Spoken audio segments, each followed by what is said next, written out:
오늘은 세례 요한을 통하여서 나는 죽고 예수로 사는 인생을 한번 생각해 보도록 하겠습니다. 여러분, 우리는 지난 시간에 마가복음의 세 가지 핵심 부분에 대해서 생각해 보았습니다. 첫 번째는 예수 그리스도께서는 복음 그 자체이시다. 그런데 그 예수 그리스도께서는 이 땅 가운데 고난받는 종으로 이 땅에 오셨다.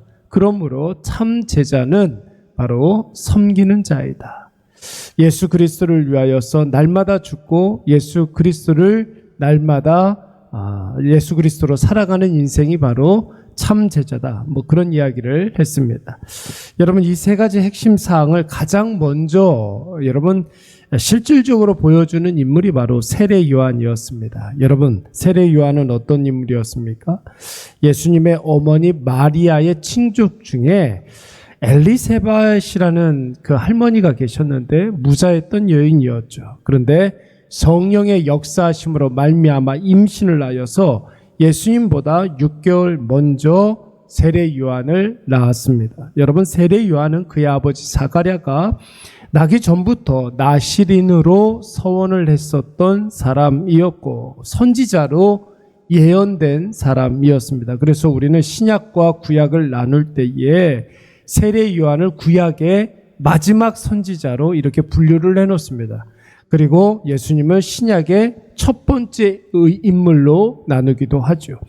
그렇다면 여러분, 세례 요한을 구약과 신약의 연결고리다, 우리가 이렇게 이야기할 수가 있는데, 세례 요한의 사역을 보면 예수님이 이 땅에 왜 오셨는지를 알 수 있죠. 그리고 하나님이 이 땅의 모든 죄된 인간들에게 무엇을 원하시는지도 우리가 세례 요한의 사역을 보면은 우리가 금방 알 수가 있습니다. 오늘 본문의 말씀을 보시면은 이 부분을 굉장히 선명하게 우리에게 보여주고 있는데, 여러분, 세례 요한이 했던 사역이 무엇이었습니까? 4절 말씀에 보니까 세례 요한은 죄 사함을 받게 하는 회개의 세례를 전파했다라고 그랬습니다. 이것은 뭘 말하는 것이냐면 하나님을 계속해서 생각나게 하는 사람이었다는 거예요. 여러분, 하나님을 생각하면 자기 자신의 무익함이 여러분 떠오르지 않습니까? 하나님을 묵상하게 되면 나의 죄됨이 금방 드러날 수밖에 없습니다. 그리고 5절 말씀에 사람들이 자신의 죄를 자복하고 세례를 받았다 이렇게 얘기했으니 자신이 옳다 주장하며 다른 박질하던 그 길을 멈추고 하나님께 돌아오게 하는 사역을 했던 사람이 바로 세례 요한이었습니다. 사람들이 자기의 길로 가는 것이 아니라 하나님께로 유턴하게 하는 사람, 이 사람이 바로 세례 요한이었습니다.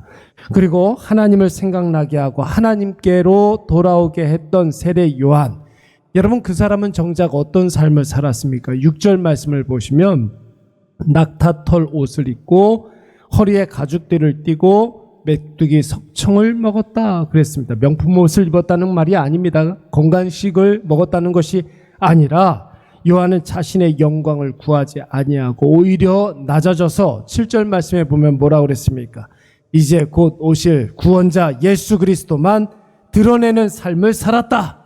여러분, 이것이 바로 세례 요한의 사역과 그의 삶이라고 이야기할 수가 있는 것이죠. 그렇다면 여러분, 우리가 세례 요한을 통해서 배울 수 있는 영적 교훈이 분명해지지 않습니까? 그것이 무엇입니까?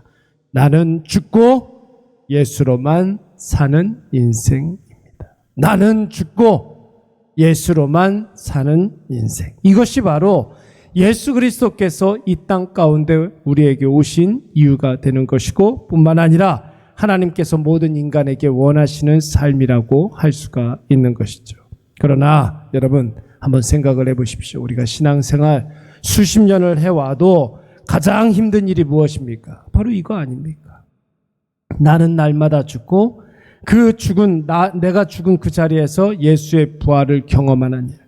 여러분, 얼마나 어렵고 힘든 일입니까? 내 마음속에 일렁이는 욕심과 탐심을 제어해야, 여러분, 우리가 날마다 죽고 우리가 죽은 그 자리에서 예수 그리스도가 다시 살아날 수가 있는데, 여러분, 이것을 너무나 우리가 잘 알고는 있지만 다른 사람에게는 그것을 아주 잘 적용해요.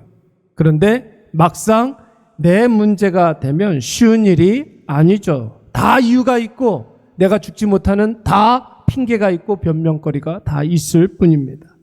여러분, 욕심이 이끌어가는 그 길이 맞는 것 같고 눈에 보이는 것만 쫓아가는 것이 당연한 것 같아 보입니다. 내 문제가 되었을 때는 그렇다는 것이, 왜 그토록 나는 죽고 예수만 사는 인생 힘이 듭니까? 여전히 내 마음속에 우리가 해결하지 못하는 부분 한 가지가 있기 때문에 그런 거예요. 나를 너무 사랑해요.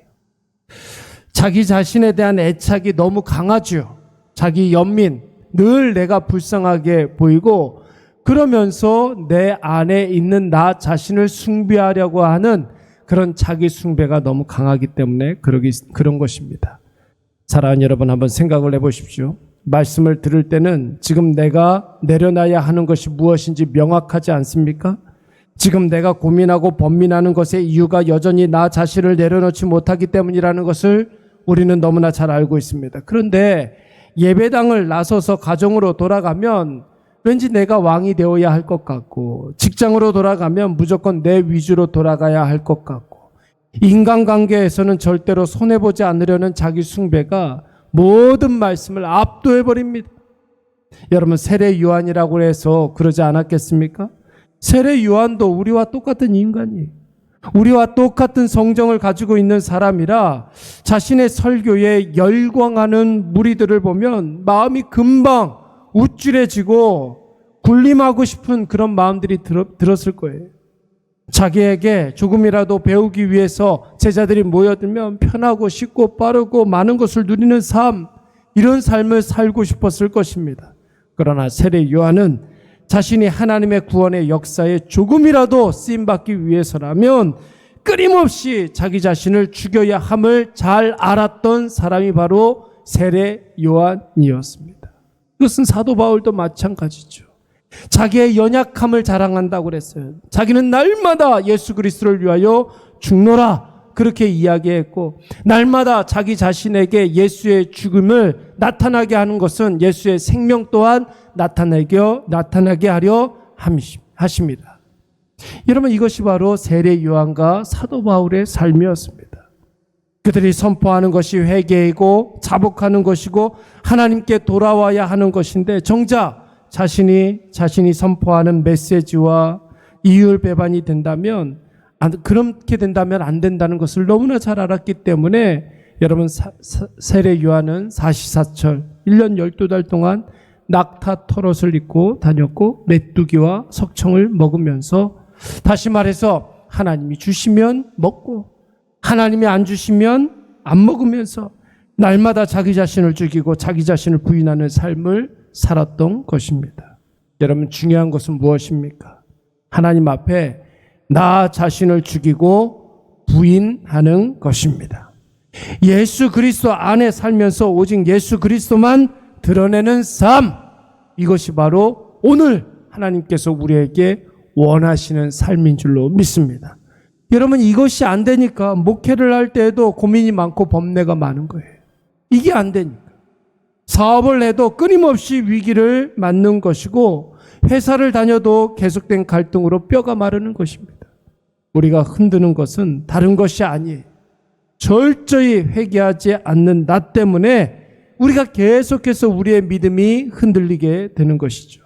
하나님 앞에서 아직 죽이지 못하고, 나 자신을 죽이지 못하고 너무나 아까워하는 어줍지 않은 자기 연민 때문에 우리가 날마다 우리의 삶에서 고민이 많고 번민이 많은 것입니다. 아직도 돌이키지 못한 부분이 있습니다. 몸은 아버지 집에 있는데 여전히 마음은 세상에 가 있는 둘째 아들. 이런 말이 안 되는 것이죠. 말로는 죄사함의 회개를 선포하고 있는데 몸에는 휘황찬란한 명품옷과 값비싼 장식을 포기하지 못하는 우리 자신. 여러분, 오늘 세례 요한의 사역과 세례 요한의 삶을 우리가 깊이 묵상하면서 오늘 하루 여전히 죽지 않는 나를 발견하시고 기꺼이 나를 죽여 그 자리에서 다시 사는 부활의 예수 그리스도를 경험하시는 저와 여러분이 되시기를 간절히 축원합니다. 나를 죽이면 문제가 해결됩니다. 내가 죽은 그 자리에서 예수 그리스도께서 살아나심으로 말미암아 우리의 모든 삶이 형통하고 복된 삶을 누리게 될 줄로 믿습니다. 우리